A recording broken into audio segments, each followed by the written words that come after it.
کیا آپ کو معلوم ہے کہ ہندوستان کے پہلے وزیر اعظم کون ہوئے تھے؟ ویسے تو آزاد انڈیا کے پہلے پی ایم جواہر لال نہرو ہوئے، لیکن اس سے قبل 2 بار جلا وطن عبوری حکومتیں بنیں، اور ایسی ہی پہلی حکومت کے وزیر اعظم برکت اللہ بھوپالی تھے، جو گزشتہ دنوں ایک تنازع میں رہے۔ دراصل بھوپال میں ان کے نام پر ایک یونیورسٹی قائم ہے۔ انتظامیہ کی جانب سے اس کا نام بدلنے کی تجویز پیش کی گئی، جس کے بارے میں ہم نے بھوپال کے سابق میئر سے بات کی۔ آپ تعجب کریں گے، جن کا بھوپال سے کوئی واسطہ نہیں، جن اداروں کو اسٹیٹ کے زمانے میں نواب صاحب نے، بیگم صاحبہ نے بنوایا، ان کے نام یہ بدل رہے ہیں۔ رامائن جو لکھی گئی تلسی داس نے، مغلوں کے زمانے میں لکھی گئی۔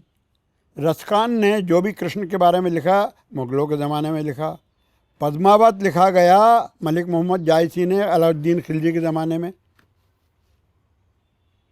وہ تو ان کو پریہ ہیں، لیکن ان کا نام پریہ نہیں ہے، کہ وہ مسلمان تھے۔ لیکن پھر سول سوسائٹی کی جانب سے اس کی مخالفت کے بعد اسے واپس لے لیا گیا۔ آخر برکت اللہ کون تھے؟ یہ جاننے کے لیے ہم جھیلوں کے شہر بھوپال پہنچے اور ان کے نام پر موجود یونیورسٹی کا بھی دورہ کیا۔ برکت اللہ نے ہندوستان میں آزادی کی جدوجہد میں شامل معروف شاعر حسرت موہانی کو ایک خط لکھا، جس میں انہوں نے ہندو مسلم اتحاد کو انڈیا کی آزادی کے لیے ناگزیر قرار دیا۔ اس سلسلے میں ہماری ملاقات بھوپال میں برکت اللہ کے نام پر تعلیمی اور فلاحی ادارے کے سربراہ محمد ہارون سے ہوئی، جو ان کے نام سے گزشتہ تقریباً 40 برسوں سے ایک اسکول بھی چلا رہے ہیں۔ برکت اللہ بھوپالی پوری دنیا میں گھومے، انہوں نے انگلینڈ گئے، وہاں مفتی عبداللہ کوئلم سے ملاقات ہوئی اور وہاں جہاد آزادی بلند کیا۔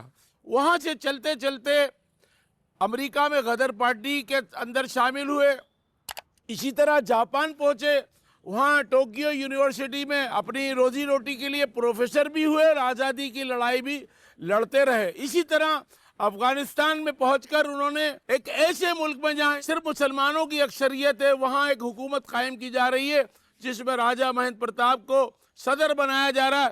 یہ ہندوستان آگے کیسا چلے گا، اس کی ایک بنیاد برکت اللہ بھوپالی نے ڈال دی تھی۔ برکت اللہ کے قدموں کے نشانات کی تلاش میں ہم نے بھوپال کی کئی گلیوں کے چکر لگائے۔ مورخ اشر قدوئی نے ہمیں اس محلے کی سیر کرائی جہاں برکت اللہ پیدا ہوئے اور انہوں نے اپنا بچپن گزارا۔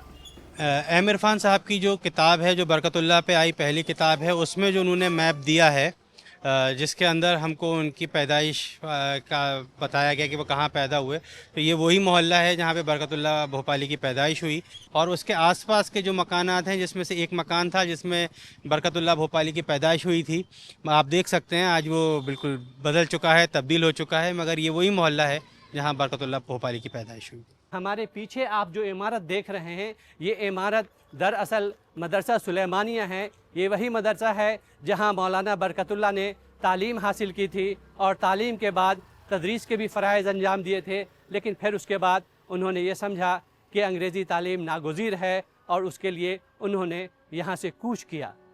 جلا وطن عبوری حکومت قائم کرنے کے سلسلے میں ہندوستان کے مجاہد آزادی سبھاش چندر بوس کا ذکر تو سنہری حرفوں میں ملتا ہے، لیکن پہلا نقش پا بنانے والے برکت اللہ تاریخ کے صفحات میں کہیں گم نظر آتے ہیں۔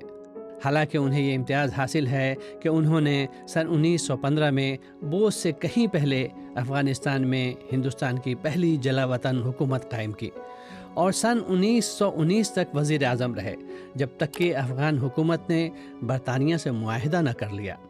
ایک پتے کی بات میں آپ کو بتاؤں کہ جس راستے سے، جو راستہ انہوں نے ہندوستان سے نکلنے کا اختیار کیا، اور وہی راستہ تھا، اسی راستے پہ چل کے آگے سبھاش چندر بوس بھی گئے۔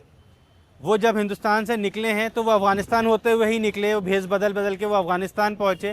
افغانستان میں اسی ایریے میں رہے جس کو بابر باغ کہا جاتا ہے، یعنی بابر کے نام سے جو باغ ہے، بابر باغ، وہیں پہ ان کی پارٹی کا بھی ہیڈ آفس تھا، وہیں جہاں پہ اسی محلے کے اندر سبھاش چندر بوس بھی رہتے ہیں۔ پھر جہاں وہاں سے افغانستان سے نکل کے یہ جرمنی گئے تھے، تو وہ بھی نکل کے وہاں سے جرمنی جاتے ہیں، جہاں آزاد ہند فوج کی وہ اسٹیبلشمنٹ کرتے ہیں، جو فرسٹ ورلڈ وار کے پرزنرز آف وار رہتے ہیں ان کو لے کے۔ تو اس طرح سے پورے اس میں پھر جاپان، ہم جاپان کو کیسے بھول سکتے ہیں کہ وہ جاپان کے اندر بھی انہوں نے کافی کام کیا۔